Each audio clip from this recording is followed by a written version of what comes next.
Yo guys, CFB, welcome back to a brand new video. Hopefully you're all doing well. I'm doing great if you're asking, you know what I'm saying. But today we've got some news to cover, some quite big news, some Pochettino news, some owner news, So you might be intrigued to hear about that. And then some massive news, which we'll put out at the end, you got to leave the big one to the last one, you know what I'm saying. If you can hear a squeak, then you know what it is, it's the chair. I need to get a new one, need to. So, before we get into the video, please like, subscribe, hit the bell notification so you're notified every time I upload a video. First link in the description is my second channel, so go and check that out. And, let's get straight into the Chelsea news. Chelsea news has been slow for the last couple of weeks now. It's starting to heat up a little bit now since the summer is coming, so summer transfer window, obviously. There's been names thrown about, and you know me, I give you the odd news video every so often. There'll be a lot when the season ends, a lot of news videos. I think my channel will just be flooded with news videos when the summer hits, because obviously there'll be nothing else to upload.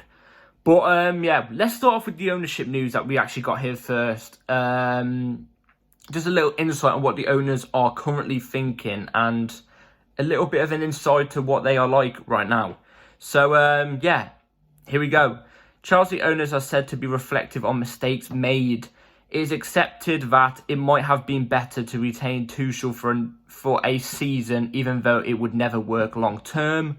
Bowley never wanted to be sporting director, but had a failed approach for Michael Edwards.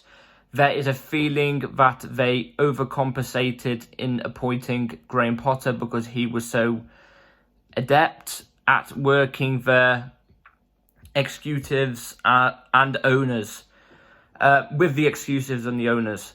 So, there's some stuff about the owners there. I'm going to go through the points. So, them feeling like they made a mistake and they should have kept Tuchel for a season.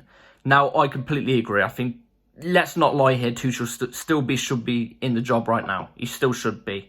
It was going downhill. I was on YouTube at that time, but I even said it myself. I said it was going downhill.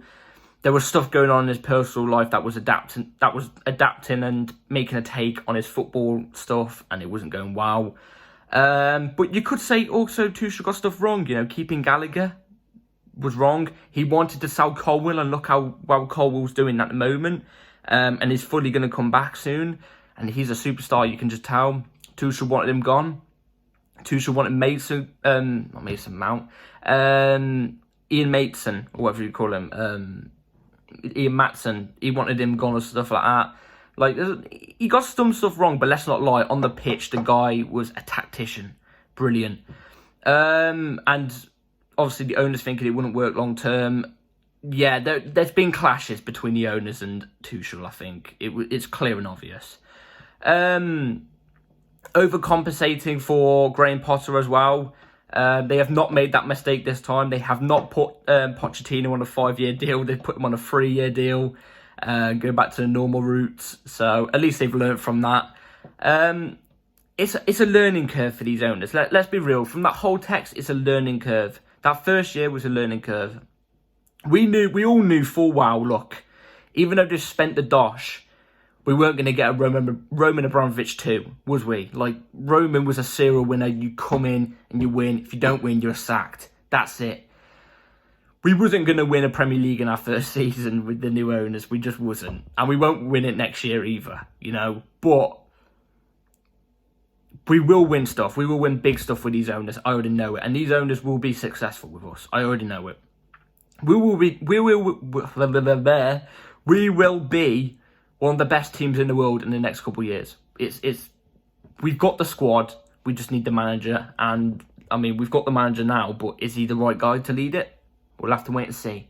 Speaking about the manager, this is where we get onto the manager situation. Actually, before we get onto the manager thing, I'll name a little bit of news on outgoings. And this was from Fabrizio Romano today. So, Aubameyang and Ziyech will leave Chelsea this summer, is what Fabrizio Romano has said. You're looking at probably about, if I have to be real, £25 million there. You probably get 20 mil for Ziyech, and you probably get 5 mil for Aubameyang. That's, Or, who knows, we could get 20 mil in general, because we could just get the full price for Ziyech and we could let Aubameyang go on a free, terminate his contract. It could be the case. I've heard stuff about that. So yeah, them two, I'm presuming will go. There's a lot more that needs to go out the door before those two, and we need to be working behind the scenes right now to get players gone, because before we bring anybody in, we need players gone. And also, if you think about it, we've got Nkunku coming back. We've got coming in. Sorry, he's never been there.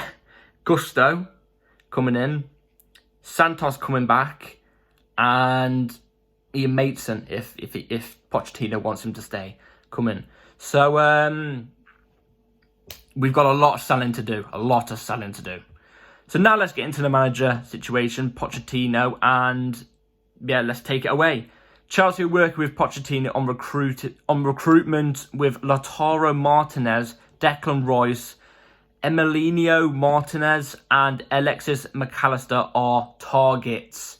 So obviously it's gone on about the targets on who Pochettino wants at Chelsea next season. They're obviously working on that right now, and they're working on players being sold and stuff like that. I'll give my thoughts on them. I mean, let's start off with Lautaro Martinez. Nah, I'll be real. I wouldn't want Lautaro Martinez at Chelsea. I think Chelsea, look, we need a strong, tall striker, a proper striker. You know, I can't see Lautaro Martinez being that. He's 5'9". I can't see him being the lone striker and doing well in the Premier League. I just really can't. Declan Rice, I would love. Personally, I would love it. And I think Declan Rice would love it as well. Do I think it's going to happen? No. I think we'll end up going for somebody else. But I would love it. And I think I deserve. You know what I'm saying? Emiliano Martinez, or however you say his first name, the Aston Villa goalkeeper, the first choice goalkeeper. Again, he's good at saving penalties, but for Argentina he was really good. But for Aston Villa, I think he's not. I don't think he's that great. You know, I don't personally for me, not that great. But is he an upgrade on Kepa and Mendy? A little bit. Actually, no, quite a bit. But still, I still think we need a more prestige keeper than him. Do you know what I mean? And then Alexis McAllister, I would be so down. He's the one. Well, he's one of the ones I would love at Chelsea. But I could only see us going for McAllister if we were to go with a midfield three, so a DM and two centre mids. Because if we're doing a pivot of two, you know, you can't play McAllister next to Enzo in a pivot two, because none of them are DMs. We'll get bypassed in that midfield, and Alexis McAllister isn't really a pivot midfielder, is he? I'm not sure. I think he progresses better going forward, and so does Enzo. Do you know what I mean? And you could probably say Enzo is better going forward than Alexis McAllister, like creating wise and stuff like that. But McAllister is still amazing. So you'd have to go with a midfield three. But then what does that mean for Nkunku? Does that mean Nkunku has to turn into a winger? We all know Nkunku's main position is a cam. Then he could do striker, and then he can do the wings. He can actually do the wings. He's played there many times, as long as the same as striker and cam. But his best position's cam. So are we going to be playing another player out of position constantly? Do you know what I mean? Are we going to be playing Nkunku up top? That means another small striker. You know, that's why I'm saying if we're going to go for full-back, it's the 4-2-3-1 that we need, and will do us the best, personally. And then, yeah. So that's my thoughts on all that. Two of them I agree with, two of them I disagree with, basically. But, hey, you got to back the manager, eh? You know what I'm saying? By the way, that wasn't Fabrizio Romano that said that. It's from a source I don't really know, so it might not be 100%. So, we'll see in the summertime. But there is one thing that has just came out about 15-20 minutes ago that I need to give you guys right now. Because I saw stuff about, like, apparently his price tag being 130 million and stuff like that. And it would be very, very difficult to sell him in the summer. Well, we got some news here. And, yeah, I love the sound of this, if I will say so myself. So, let's get into this. From Jacob Steinberg, very reliable around the Chelsea space. So, Chelsea are lining up an ambitious move for Victor Osimhen. Other targets on the list include Lautaro Martinez and Ivan Toney. However, Toney could be hit with a lengthy ban. Now, yes! Try the waters, you know what I mean? Dip your feet in the deep end. You know, actually, no, I don't recommend that. I'm not a fan of the sea. Do you know what I mean? So don't dip your feet in the deep end. It's, you know, I wouldn't recommend it at all. But in this situation, I definitely would. 100%. Victor Osimhen, like I've been saying to you guys for the past God knows how long, since the channel started, I've been saying Ivan Toney would be my second choice. Great striker, Prem proven. Quite a small striker though, but he is Prem proven in a way, so I do kind of back it in a way. But Ivan Toney is the guy we should be going for. He won't flop. He's that guy. I just see him being it. I see him being that guy. And the fact that we could be testing the waters with him, really, I like that. You know, we need to spend big. We need to spend big on a striker. A lot of people are going, oh, Chelsea are going to spend 250 million again, blah. How are they not getting FFP on their arses and stuff like that? Well, we're not in the deep end with FFP right now as it is. I guess we're nearly there, but we're not in the deep end.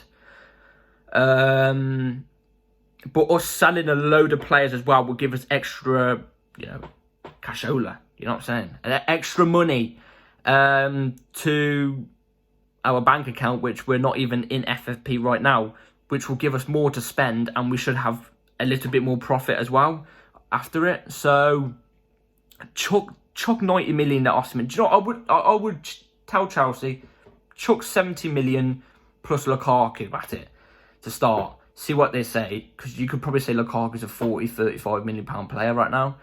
If they say no, then you go up a little bit more, you know, maybe to the 90 million mark. If they say no, then just drop the 105 million bags and see what they say. If they don't go past the 105 million, then just back away from it and go for whoever else. But Victor Osimhen would be a big player for Chelsea. He works hard. He's a pressing machine. He's very...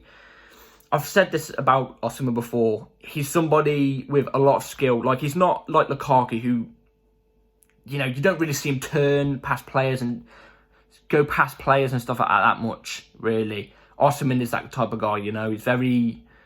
I don't know what the word is. Mobile? I don't know. But he would be a very successful striker for Chelsea. And I personally see it. Don't know about you all, but I do.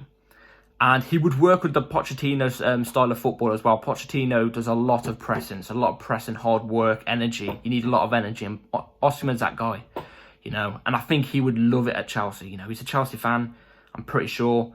You know, there's loads of photos of him when he was younger in Chelsea shirts and stuff like that. His idol's Didier Drogba. You know, just drop the bag. Just test the waters and stuff like that.